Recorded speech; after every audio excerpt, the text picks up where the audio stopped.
So laging itatanong, loving ba yan? Loving ba ang ending? Loving ba ang application? At pag hindi, apply the Jesus filter. No matter who said it, no matter who exemplified it, pag hindi siya lulusot sa Jesus filter, we are the followers of Jesus, not of anyone else. We follow other people and other teachers just because they follow Jesus. But in areas where they do not, we should not follow them.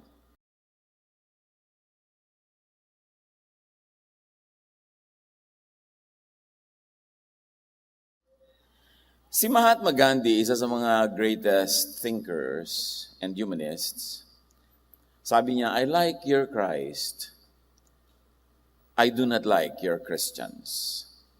Your Christians are so unlike your Christ. Tama ba siya o hindi? Ang mga Kristiyano nga ba na nagsasabing sila ay mananampalataya ni Jesus ay kawangis ka ba ni Jesus o kawangis ng iba? Sa pag sinasabi natin tayo ay tagasunod ni Jesus, gaano ka-accurate yun? O baka may iba tayong kamukha? The Jesus Christians should be. Ano nga ba tayo para malike tayo ni Gandhi? Panginoon, salamat po.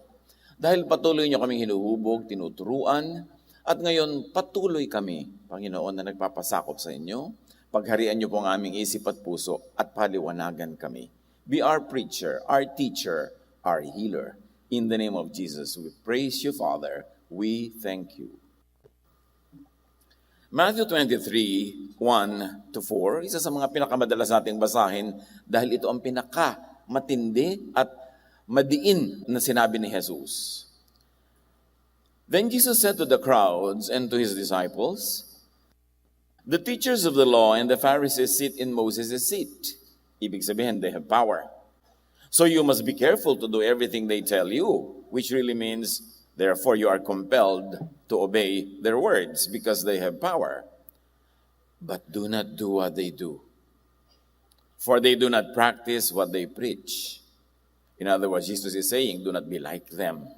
Do not be like the Pharisees, your religious leaders and teachers. They tie heavy burdens, cumbersome loads, and put them on other people's shoulders. Words ni Jesus, the teachings of the religious leaders make your life needlessly hard. Pinabibigat nila ang inyong dalahin, pinasisikip ang inyong mundo, pinaliliit at pinakikitid ang inyong isip. At sa patuloy niya, but they themselves are not willing to lift a finger to move them. Ang dami-daming katuruan at regulasyon na pampahirap ng buhay, pero hindi naman tinutulungan ng mga religious leaders yung mga tao na masunod yung mga regulasyon na yon. Ang ending, lagi kang guilty, lagi kang kulang, lagi kang masama. Gandhi didn't like Christians because they were so unlike Christ.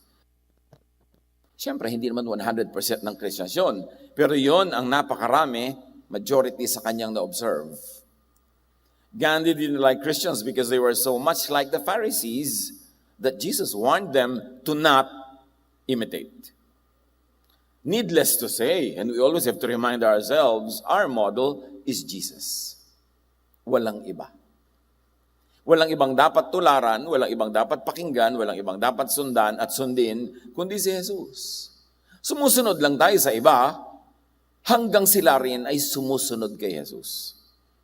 Pero pag mayroon na silang turong hindi ayon kay Jesus, dapat di tayo malito. Kahit pa marami silang turo na ayon kay Jesus, doon sa mga hindi ayon, hindi na tayo dapat sumusunod because the model is Jesus. John 1:14, the Word, meaning Jesus, became a human being and lived here with us. We saw His true glory. And that was the glory of the only Son of the Father. From Him, all the kindness and all the truth of God have come down to us. So kung ano man ang kulang sa pagpapakilala ng mga naunang guro o kasabay o sumunod, yun ay pinuno ni Jesus.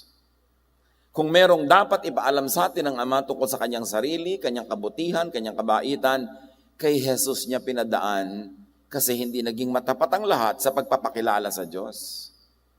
Marami sila mga idinagdag, ibinawas, hindi mo na makilala ang Diyos pag sa mga relihiyon ka nakinig. Kaya ipinadala si Jesus para ituwid ang lahat ng mga baluktot na pag-aakala ng mga tao tungkol sa Diyos. All the kindness and all the truth of God came down to us through Jesus.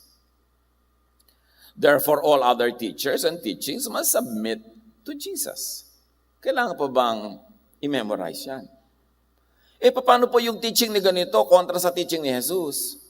Sino ba namatay para sa'yo sa krus? Sino ba ang anak ng Diyos? Sino bang isinugo na kinatawan ng Diyos na nagpapakilala sa atin ng buong-buong kabutihan ng Diyos? Kasi marami mga religious teachings and teachers na may mga katuruan silang kanila lang, hindi sang-ayon sa katuruan ni Jesus. Bagamat sa tradisyon ng mga relihiyon, ng simbahan, maging ng Christianity, kasama na sila sa doktrina. Pero ang dapat tanungin, lahat ba ng itinuturo nila, bagamat sila ay very godly at sila ay kinilala, pero lahat ba yan talaga maka-Jesus?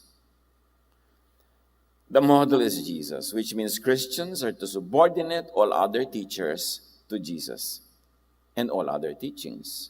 Kaya sabi ni Jesus ang buong diin sa John 14:6, I am the way, not them. I am the truth, not them. And I am the life, not them. The only way to the Father is through me. How clearer can you get? Yung iba, hindi makarating sa langit, hindi makarating sa kalangitan, hindi makarating sa heaven, there and heaven in the heart, dahil ang sinusundan nila hindi si Jesus. Ibig sabihin, hindi sila makarating sa buhay na payapa, tahimik, hindi sila makarating sa portion na sila ay tiwasay na tungkol sa kanilang spirituality. Lagi pa silang takot na baka mabulid, takot sila na baka bumalik na naman sa impyerno, matanggalan ng kaligtasan. Kasi ang ginagawa nilang way to the Father is not Jesus. Ang ginagawa nila, iba. Yung iba na, oras na nagkamali ka, hell ka na naman. Oras na nadapa ka, hindi ka na naman anak ng Diyos. Hindi nga talaga sila makakarating sa Father that way. Kaya sabi ni Jesus, I am the way, walang iba. Christians are to be like Christ. 2 Corinthians 3:18, and we all are being transformed into His image with ever-increasing glory. Buong buhay, hindi ka nakukumpletong maging kawangis ni Jesus, pero dapat dagdag ng dagdag ang pagiging kamukha mo ni Jesus. Para masabi ni Gandhi na, I like your Christ and I like your Christians because your Christians are so like your Christ. Christians are to grow into Jesus likeness, not into Pharisee likeness. But the sad truth is, marami mga tao, oras na nagbiblia, nag-Bible study, naging religyoso na Bible-based, mas nagiging mukhang Pharisee. Napanghusga, mapaghiwalay sa kapwa, pinopromote lang ang sarili, away-awayan ng mga doktrina, batuhan, maraming religious wars within Christianity kasi nagiging kamukha sila ng Pharisee, hindi ni Jesus. The challenge really is to know Jesus apart from historical, traditional Christianity because in the last 2,000 years, ang dami na rin inimbento ng Christianity, lahat ng sekta, lahat ng kongregasyon, na mga katuroang hindi naman maka-Jesus, kundi maka-Pharisee. Kaya dapat balikan talaga si Jesus. To get reacquainted with Jesus alone. Hindi Jesus na maraming kasama. Jesus alone. Mag-isa siyang namatay sa krus. Mag-isa siya na nabuhay na muli. Dapat mag-isa ang pagkilala natin sa Kanya na hindi matakpan ng anino ng iba si Jesus sa pagkilala natin sa Kanya. And then to imitate Jesus alone. Huwag pagsabong-sabungin ang mga katuroan ni Jesus sa katuroan ng iba kasi hindi naman katulad ng iba si Jesus. He stands apart. He is in a class by Himself. Jesus is not self-righteous and judgmental. Pero hindi ba yung kabaliktaran niya na nangyayari? Matuto lang ng 3 verses. Nagiging self-righteous and judgmental na. Kaya sabi ni Jesus sa Matthew 7:1, do not judge. At napakaraming mga examples, teachings, and episodes na ipinapakita yan na si Jesus ay hindi judgmental. Even the woman caught in the act of adultery, that the whole town was going to stone to death, matapos siyang iligtas ni Jesus sa mga bato na yon, sabi niya sa babae, o nasa na yung mga umuusig sa iyo? Wala na po sila. Sabi niya, neither will I condemn you. Go home and live your life of sin. Hindi niya kinonsinte yung kasalanan, pero hindi din niya kinondemn Sabi niya, umuwi ka na, bagong buhay ka. Jesus is not sectarian or congregational. Mark 9:38-40, sinabi sa kanya ni Juan, Guro, nakakita po kami ng isang taong nagpapalayas ng mga demonyo sa pamamagitan ng inyong pangalan.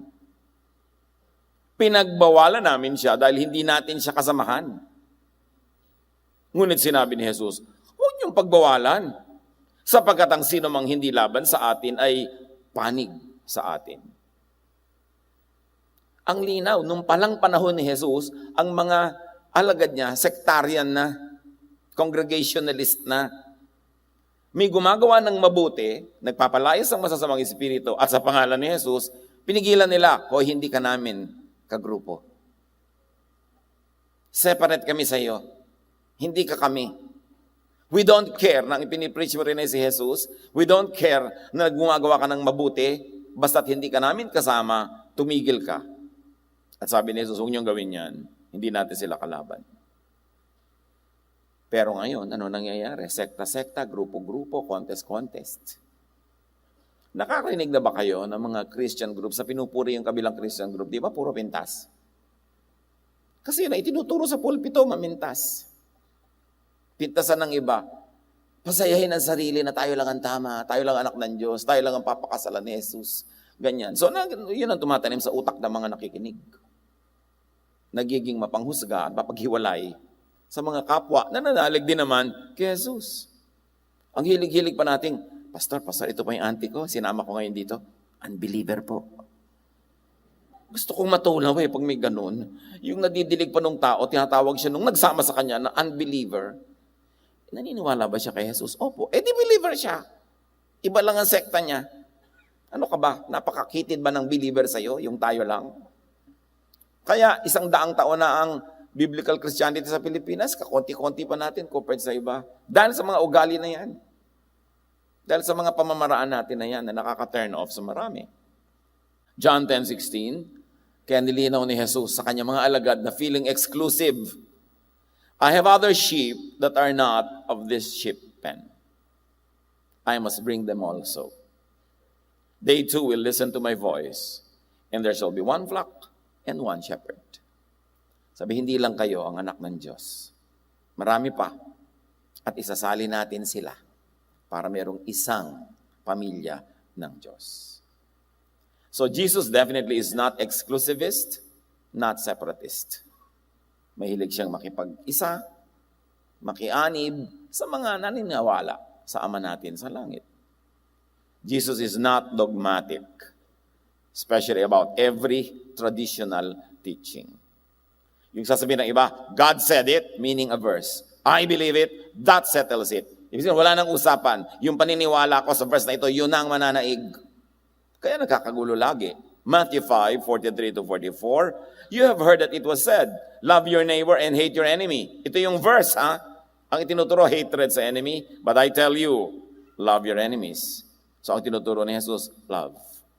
Kaya yung mga haters, ikokot nila yung mga verses na yan na hate your enemy. Pero remember, may sinabi na si Jesus na, but I tell you, ako ang nagsasabi sa inyo, love your enemies. So paano ka magiging dogmatic about every verse kung napakaraming verses ang minodify ni Jesus, pinalambot, pinabait, kaya nga siya'y pinadala para ipakilala ang buong buo at tunay na kabutihan ng Diyos. Pag ginawa mo every verse na poon, ang ending niyan, marami kang pagsasabong-sabongin na verses. Kasi marami talaga mga magkakasalungat na ideya. Sinabi ni ganon, sinabi ni ganyan, sa ganung panahon, sa ganitong panahon, magkakaiba yan. Tapos pagsasama-samahin mo sa loob ng utak mo, kaya litong-lito ang mga tao. Kaya mahalaga, si Jesus ang mangibabaw. And very importantly, Jesus is flexible. In fact, even on the Sabbath, which is a very important institution in the Jewish religion, kasama pa sa 10 Commandments na nakadambana. Pero sabi ni Jesus, Sabbath was made for man, not man for the Sabbath. Kaya kayo binigyan ng Sabbath para kayo mapahinga, hindi para gawin yung amo ang Sabbath na nakakapagod ng i-observe. Nabaligtad ang purpose. Imbes kayo mapahinga, napagod kayo sa pag-observe niyan. Kaya sabi niya, kung may magagawa kayong mabuti, Sabbath or not, do it. Magiginhawa kayo, gawin ninyo. Pinakamahalaga yun na tradisyon nila. So you see, hindi naman sinasanto ni Jesus lahat ng verses. Binigyan niya ng bago, makabuluhan, mabait na application ng lahat para makalaya ang mga tao sa bigat ng relihiyon. Jesus is flexible even on dietary laws, another very important aspect of the Jewish religion. Sabi niyang mga religious leaders, bakit kayo kumakain ng hindi naghihinaw, hindi naghuhugas ng kamay mga disciples mo? Sabi ni Jesus, alam niyo, ang nagpaparumi sa tao, hindi yung pumapasok sa bibig niya, kundi yung lumalabas sa kanyang bibig ng mga salita. Effectively, he set people free from the dietary laws of the Jewish religion. Matthew 15:10-11, pinalapit ni Jesus sa mga tao at sinabi sa kanila, pakinggan niyo at unawain ang aking sasabihin. Ang lumalabas sa bibig ng tao, hindi ang pumapasok, ang siyang nagpaparumi sa kanya sa paningin ng Diyos. And Jesus is flexible, especially on the treatment of outcasts. You know, the exclusivist religion of Israel, the so many commandments and minor commandments and major commandments and the traditions created by them over the centuries have excluded so many people. Committed ang kahulugan ng pagiging anak ng Diyos. Lumapad ang highway na patungo sa impyernong inimbento nila. Yung klaseng impyerno na dahil lang sa hindi nasusunod ang kanilang mga teaching, impyerno ka na. Kaya napakarami tuloy tao outcasts. Parang ang highway napakalapad, ang pwedeng walang daanan yung puting linya sa gitna. So maraming hindi pwedeng tumungtong doon, nahuhulog sila.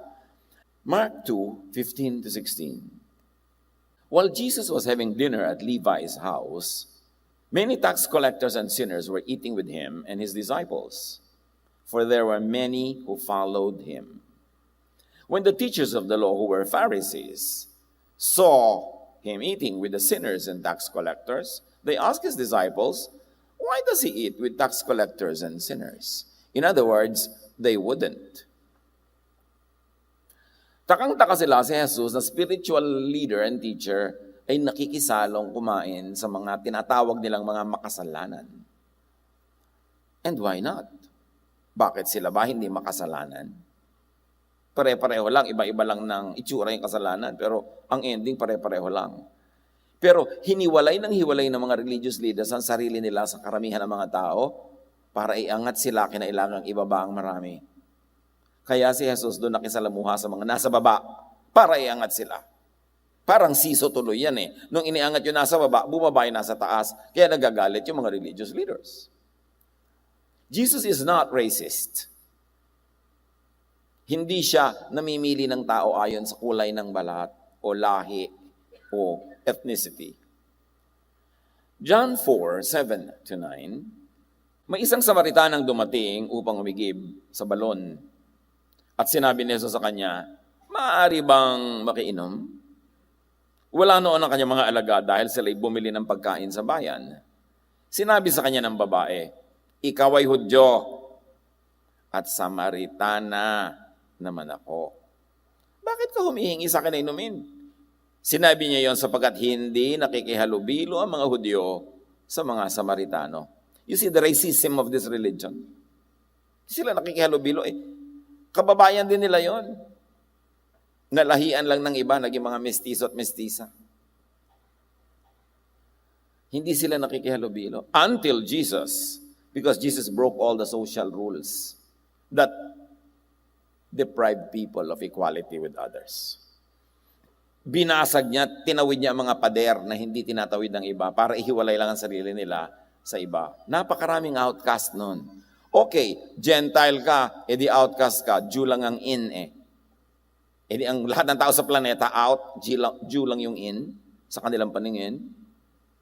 Luke 23:26, as the soldiers led him away, that is to the cross, they seized Simon from Cyrene, who was on his way from the country, and put the cross on him and made him carry it behind Jesus.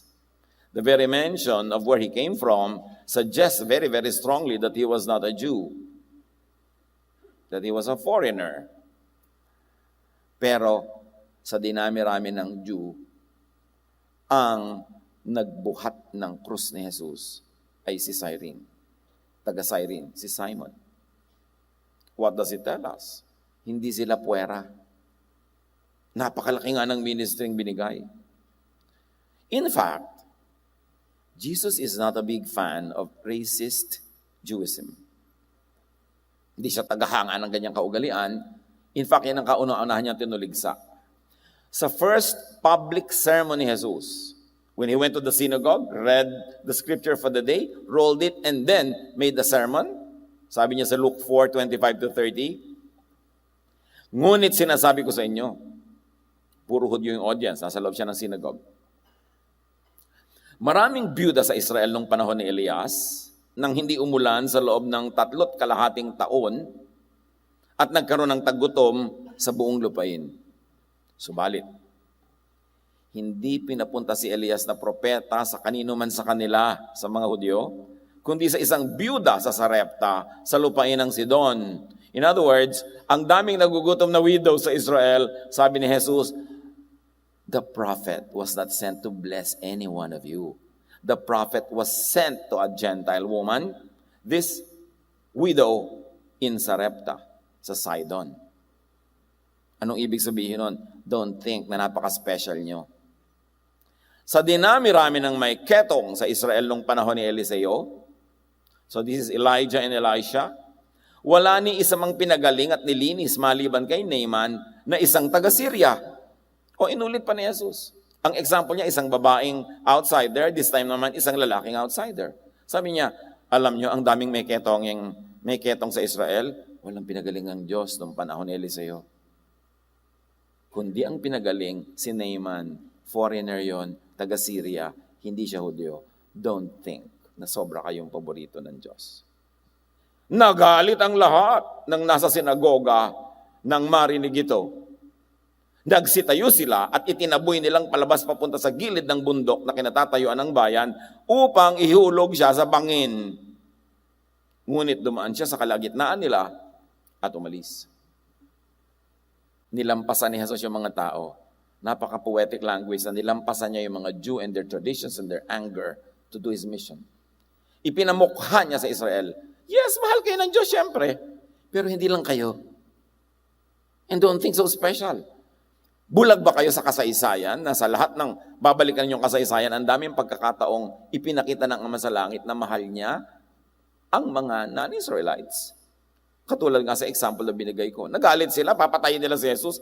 First message pa lang ni Jesus, papatayin na eh. Itutulak na sa bangin. Kasi hindi niya kinukonsente yung racism, yung sobrang ethnocentrism, and the superiority complex that these people have over all other races on earth. Jesus is not sexist. Alam niyo yung sexist, yung babae, lalaki lang, ganito, ganyan, ang bida lang, itong ganitong gender, blah, blah, blah. John 4:27, just then his disciples returned and were surprised to find him talking with a woman. Remember yung babae sa balon, nakausap ni Jesus? The Bible is clear to state that it was a surprising thing then for a man to talk to a woman, and much more for a man like Jesus. So Jesus, by talking to this woman, broke so many barriers.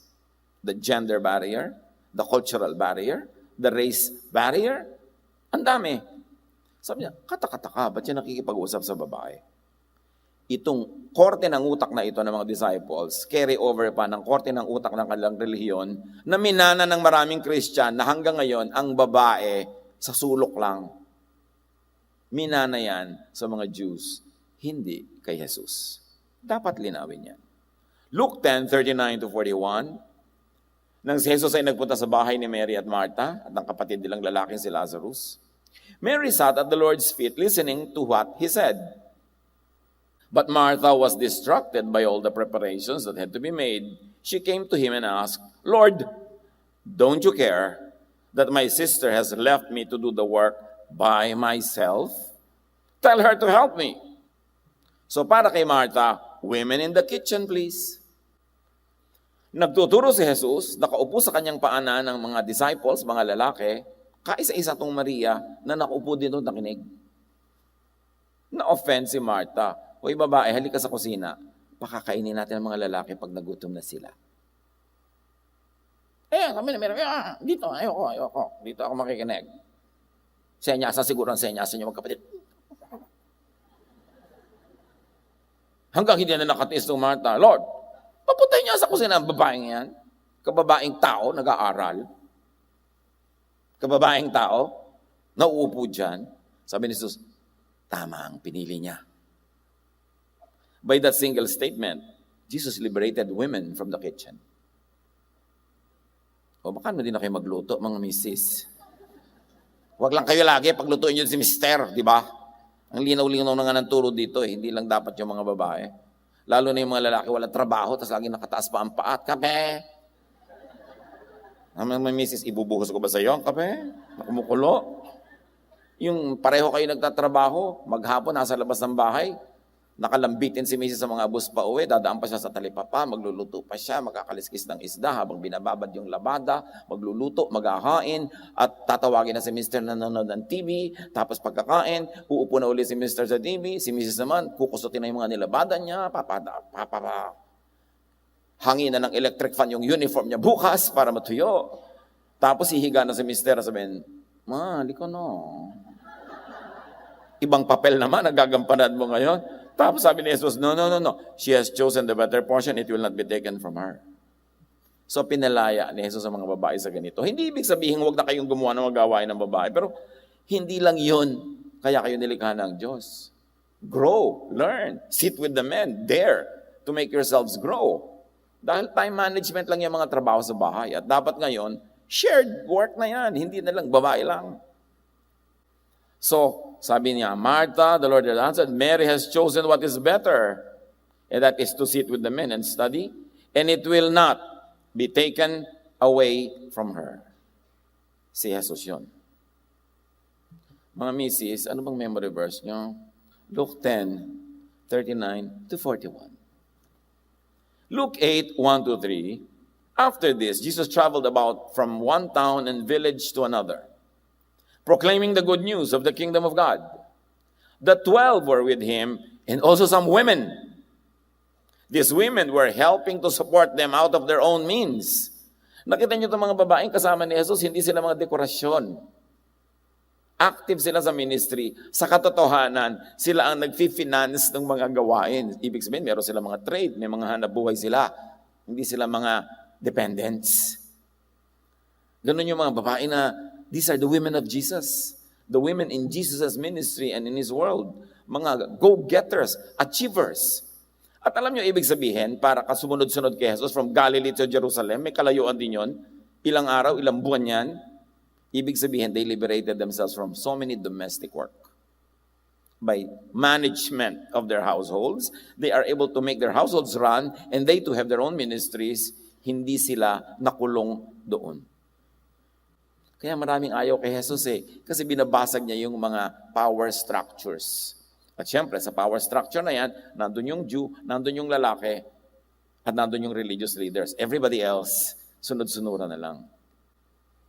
And as if to really emphasize the importance of women to Jesus, when Jesus rose from the dead, the most important historical event of all time, ang unang-una niyang pinagpakitaan ng kanyang sarili ay si Maria Magdalena, isang babae.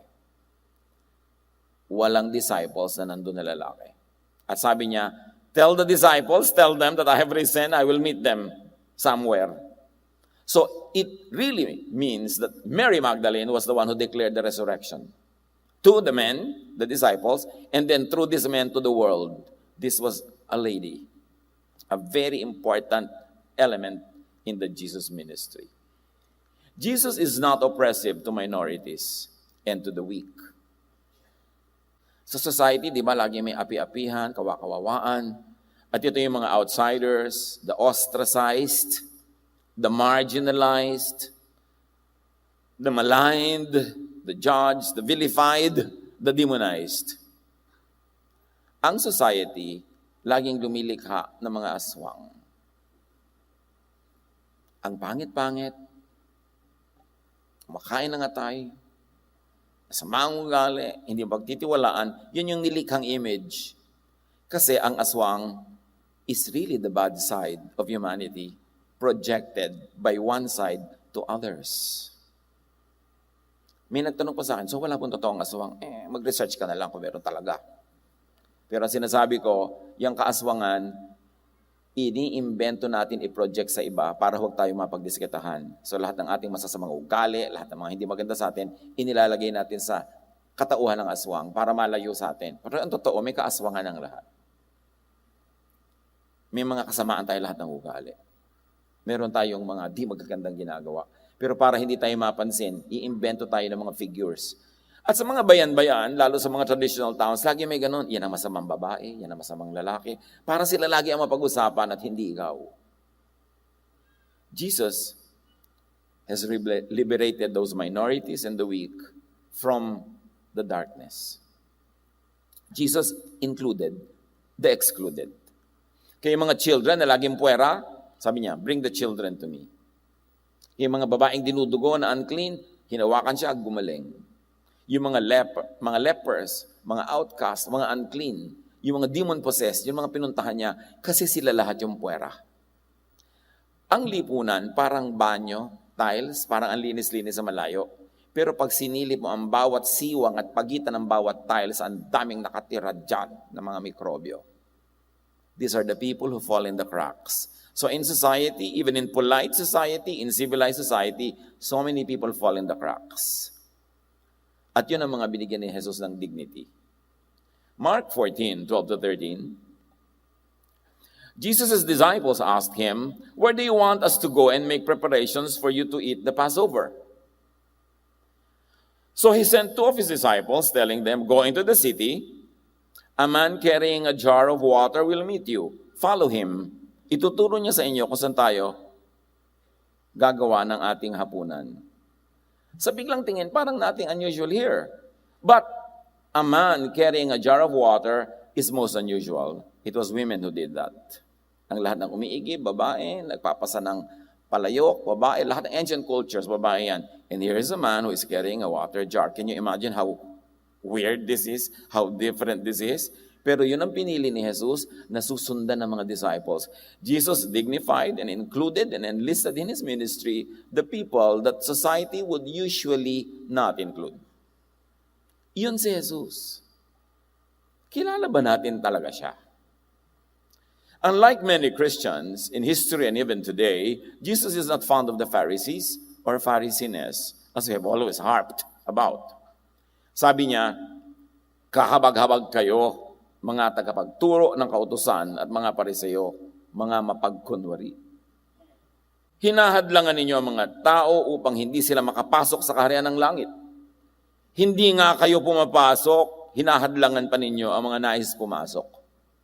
Ito yung pagpasok spiritually or physically, if you like to say it, but also emotionally.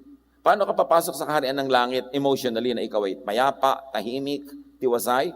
Sabi niya, hindi nyo binibigyan ng katiwasayan ng mga tao, hindi nyo binibigyan ng kapayapaan, lagi nyo inuusig, lagi nyo pinapagalitan, lagi na lang ninyong minamasama. So hindi sila makapasok sa kaharian ng langit ng kapayapaan, katahimikan ng loob. Kasi ginagawa nyo yan dahil kayo man hindi kayo makapasok. Hindi kayo pumapasok at hinahadlangan nyo lahat ang iba na makapasok. Sa gabal kayo, hindi kayo kasangkapan para makarating sa paghahari ng Diyos ang mga tao. Inuubos ninyo ang kabuhayan ng mga byuda at ang dinadahilan ninyo ay ang pagdarasal ng mahahaba. At dahil dito'y lalo pang bibigat ang parusa sa inyo. Ang kausap ni Jesus, religious leaders, hindi yung mga makasalanan sa kalye. Nilalakbay ninyo ang karagatan at ginagalugad ang buong daigdig. Makahikayat lamang kayo ng kahit isang hentil sa pananampalataya ng mga Hudyo. Gusto nyo mag-convert. Ngunit, kapag ito'y nahikayat na, ginagawa nyo silang masahol pa at lalong dapat parusahan sa impyerno kaysa sa inyo. Sabi niya, panayang mission nyo, panayang convert nyo, pero pag na-convert nyo, ginagawa nyo ang anak ng impyerno. Pinupuno nyo ang puso ng galit, ng takot, ng guilt. Sabi ganon, kaya doble ang parusa sa inyo. Hindi napapabuti, napapasama ang mga dinadapuan ninyo. Ang linaw ni Jesus dyan. Kahabag-habag kayo, mga bulag na taga-akay, mga bulag, mga hangal, sabi ni Jesus. Nagbibigay kayo ng 10 bahagi ng maliliit na halaman, ngunit kinakaligtaan naman ninyong isagawa ang mas mahahalagang turo sa kautusan, ang katarungan, ang pagkahabag, at ang katapatan. Dapat ninyong gawin ang mga ito nang hindi kinakaligtaan ang ibang utos. You are majors of minors. You go to war for little doctrines, but the biggest doctrine of all, love, is not in your heart nor in your agenda. Mga bulag na taga-akay, patuloy ni Jesus, sinasala ninyo ang kulisap sa inyong inumin, ngunit nilulunok naman ninyo ang kamelyo. Ang seselan nyo sa mga walang kwenta at maliliit na bagay, tapos yung malalaking bagay, nagagawa ninyo. Nililinis ninyo ang labas sa tasa at pinggan, ngunit ang mga yun ay puno ng kasakiman at pagiging makasarili, bulag na pariseo, sabi ni Jesus. Linisin mo muna ang nasa loob ng tasa at pinggan at magiging malinis din ang labas nito. Ang katulad ninyo yung mga libing ang pinaputi, magaganda sa labas, ngunit ang loob ay bulok at puno ng kalansay. Ganyan-ganyan kayo. Sa paningin ng tao ay mabubuti, ngunit ang totoo ay punong-puno ng pagkakunwari at kasamaan. These are the words of Jesus. And he was not angry for nothing. Galit na galit siya sa organized religion of his time kasi walang ginawa kundi pahirapan ang buhay ng mga tao. Unlike many Christians in history and even today, Jesus is not a believer and endorser of every prophet and teacher. Hindi katulad ngayon na naginip lang propeta na. Bumili lang ng suka, isa na siyang disipulo.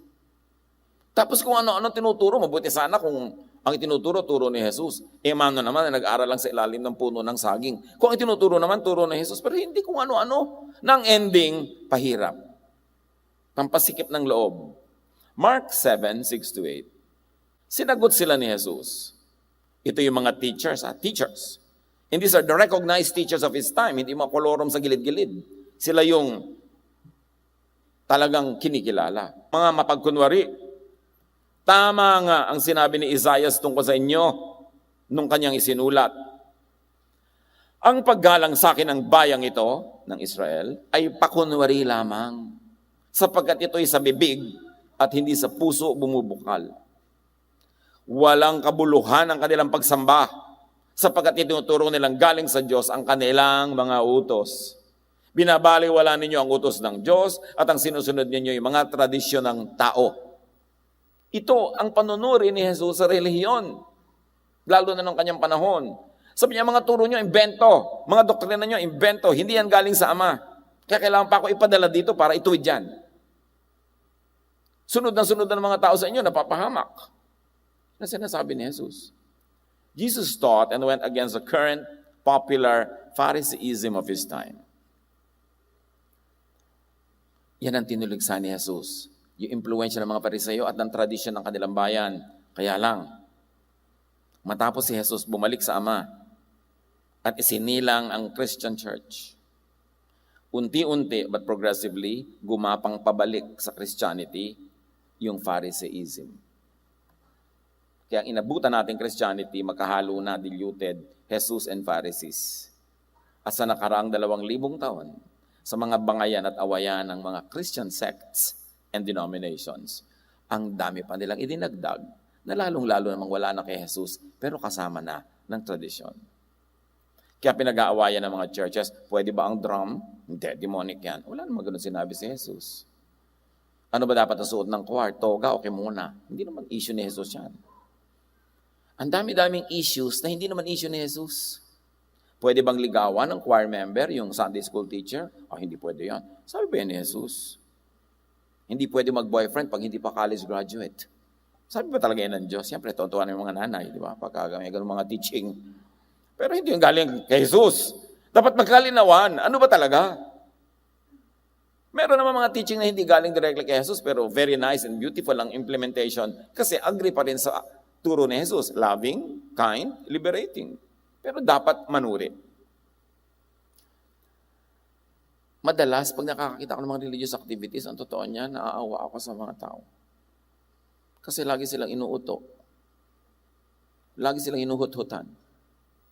Lagi silang pinapasunod at lagi silang mga na-exploit kahit saang relihiyon. Kaya dapat palayain ang isip. Tapunan ng liwanag mula kay Jesus. Na ang mga naghahanap talaga sa Diyos, Diyos ang matagpuan at hindi mga Diyos-Diyosan. So much needless burdens and suffering, So much needless divisions and quarrels and fights and wars. And so much needless cruelty, violence, and murder. Ang daming religious wars. And in the Christian churches, maglingkod ka man ng 30 years, pagka sa 31st year, nagkamali ka, nadapa ka, ang mga kapatiran ng unang lalapa sa'yo. Sila mag-uusap-usap tungkol sa'yo, magchichismis tungkol sa'yo, at sisipain ka at ititiwalag ka. It could be a very thankless kind of involvement. Kasi nga, umiiral yung Pharisee. Kukuha ng verse para ibato sa'yo. Tulad ng gusto nilang gawin ng mga batuhin yung babaeng caught in adultery.